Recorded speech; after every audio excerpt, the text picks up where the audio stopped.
Hello friends, welcome to మా honey home. ఈరోజు వీడియోలో మీకు చాలా టేస్టీగా వెజిటేబుల్ బిర్యానీ ఎలా తయారు చేసుకోవాలో చూపించబోతున్నాను.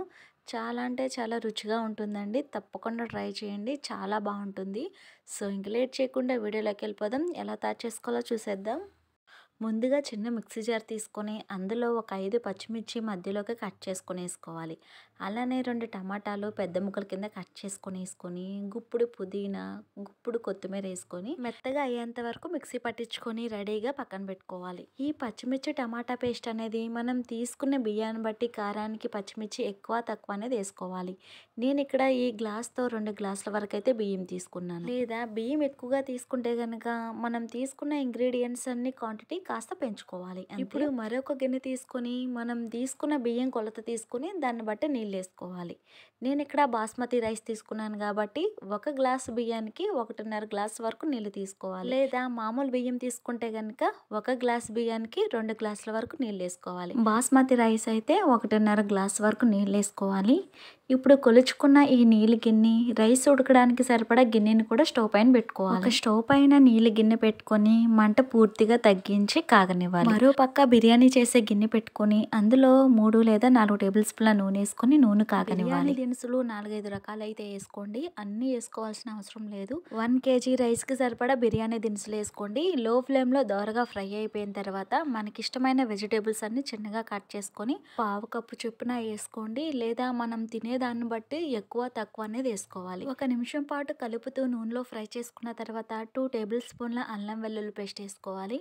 అలానే ముందుగా మిక్సీ పట్టించుకున్న పేస్ట్ మొత్తాన్ని వేసుకొని ఒక చిన్న కప్పు మిల్ మేకర్ని కూడా వేసుకోవాలి. ఈ మిల్ మేకర్ని ఒక 10 నిమిషాల పాటు వేడి నీళ్ళలో నానబెట్టుకొని నీళ్లు రాకుండా గట్టిగా పిండి తీసుకోవాలి. అంతా కలిసే విధంగా కలుపుతూ మనం వేసుకున్న కూరగాయలు, మిక్సీ పట్టించుకున్న టమాటా, పచ్చిమిర్చి పేస్ట్ పచ్చివాసన పోయేంత వరకు మీడియం మంట పైన మూత పెట్టుకొని ఉడికించుకోవాలి.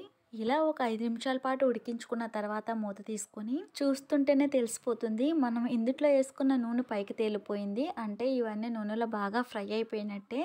ఒకసారి అంతా కలిసిలాగా కలుపుకొని మనం ముందుగా కొలత తీసుకున్న బియ్యాన్ని కడిగి ఇందులో వేసుకోవాలి. నీళ్లు రాకుండా బియ్యం మాత్రమే వేసుకోండి. మనం ఇడిగా నీళ్లు కొలత తీసుకున్నాం కాబట్టి నీళ్లు రాకుండా బియ్యం మాత్రమే వేసుకోండి. ఏ మాత్రం కాస్త నీళ్ళు ఎక్కువైనా సరే మళ్ళీ అన్నం మెత్తగా అయిపోతుంది. అందుకని నీళ్లు రాకుండా బియ్యం మాత్రమే వేసుకొని బియ్యం మొత్తాన్ని వేసుకున్న తర్వాత నిదానంగా ఇరిగిపోకుండా బియ్యం కలుపుకోవాలి. మరీ ఎక్కువసేపు కలిపే అవసరం లేదు. జస్ట్ 1 నిమిషం పాటు అంతా కలిసేలాగా కలుపుకుంటే సరిపోతుంది. ఇందులో ఇప్పుడు వేడి నీళ్ళు వేసుకోవాలి. నీళ్లు ఈ విధంగా మరిగితే సరిపోతుంది. వేడి నీళ్లు వేసిన వెంటనే కలుపుకోవాలి, లేదంటే రైస్ మనకి ఉండ కింద కడుతుంది. ఒకసారి అంతా కలుపుకున్న తర్వాత ఇందులో ఇప్పుడు రుచికి సరిపడా ఉప్పు వేసుకొని మరొకసారి అంతా కలిసేలాగా కలుపుకొని పైన మూత పెట్టి ఒక 5 నిమిషాలు మీడియం మంట పైన ఉడికించుకొని తర్వాత మంట పూర్తిగా తగ్గించి సిమ్ ఫ్లేమ్ లో ఒక 3 నిమిషాల పాటు ఉడికించుకోవాలి. ఇందులో మనం వేడివేడి నీళ్ళు వేసుకున్నాం కాబట్టి ఎక్కువ టైం పట్టదు.